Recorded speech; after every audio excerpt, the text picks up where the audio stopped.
Kadang kedua ni bangke ini sih roi beo nyamoi roi hala cream yang dia red di sila pen roi beo roi roi pen thế như thế này chỉ là tầm như rồi lang beo cái rồi second time có apprang cả rồi đó second time còn ai gặp bạc lo con là tài bạc lo là tài bạc lo họ có jam berong hai tu ini ke saya tu stand dia ada masih pinisi roy roh lo thế ni okta rengu dah masih dam dia ya lah saya masih yang dukok kelak laki lahai roy miat tu ayah dah hai masih hai roy betul si kata kau kita pun nang bom mai ni ke charge yang mai dorji ke roy lang tu chok chok che chin dia lo rồi là coi nhung chứ không ngang hết đấy chẳng chụp bằng kia luôn chú mà dọc lót ok rồi bằng hết cái đất nó cùng cái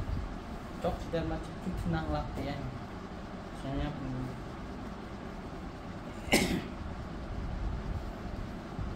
cái Charlie đúng rồi anh này hả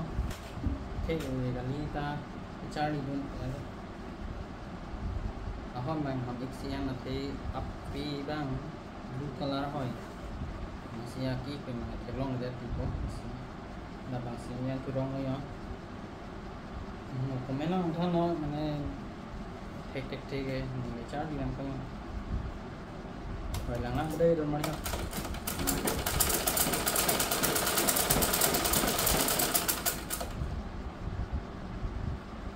jangan cuma sih yang masih roy masih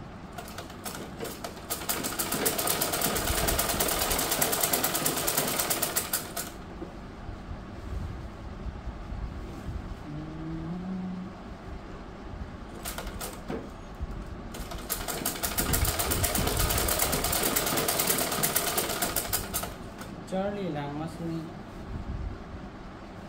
tidak dia sangkut udah gimana thiệt tăng lên bằng cái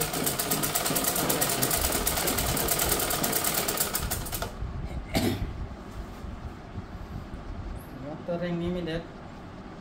này car jong đẹp lắm si car jong hàng năm đẹp tên đặc si car jong cái one nó đặc biệt one lo mà si 3 days cái hem si đồ này còn lắm si 3 days mà cái hem đồ nó có sai bằng si đam long đẹp có si ngasi des pen apart tu cidam long tu masih hem do week yang mana kai kita hem do dia tapi masih do week dah sangat lo masih bangke do week ang pasti ini roy rong tu ya art bang ba je than ini ya sepin so tu on long lik sini ni lo on long ni lo on nang tu sat mar lo betul ini on nang ye और ना जी इतना के email thì số bản cái trình hoàn toàn này mà chỉ nó là giang nó sẽ nhiều lắm thì là số api ni đang cái ở đây punya mà này chỉ punya phải là chỉ pin nó là nó nằm ở cái rồi đã phụ nó bấm nó thành cái charge dùng cái là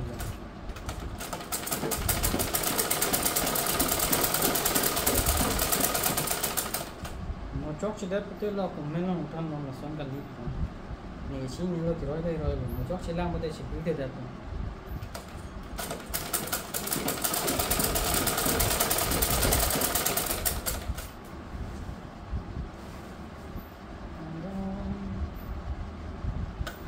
Yang dulu big dan nama masih ada.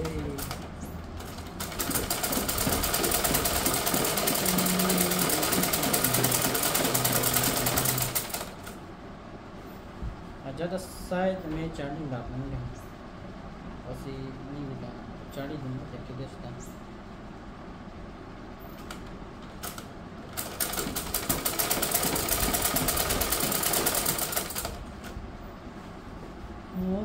क्या क्या होगा सनम होगी यहाँ है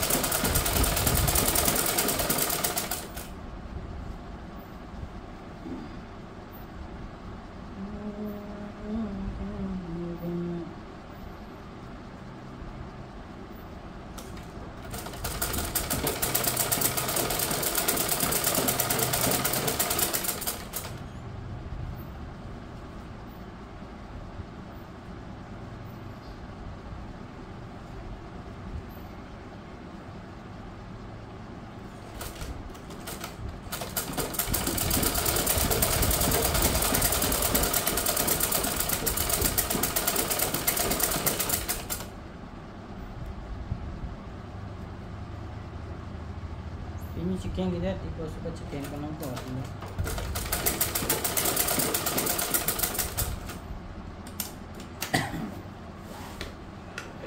jam dah belum ni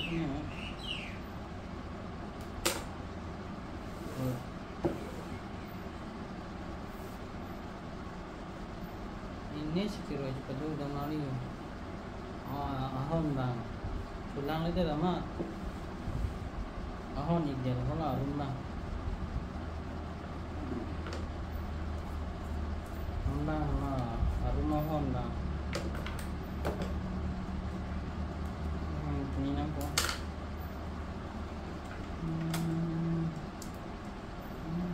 nada itu loh fast ke yellow color dulu ke bang itu Nah, kita sebenarnya cuma kamu dan mari mau kemana kan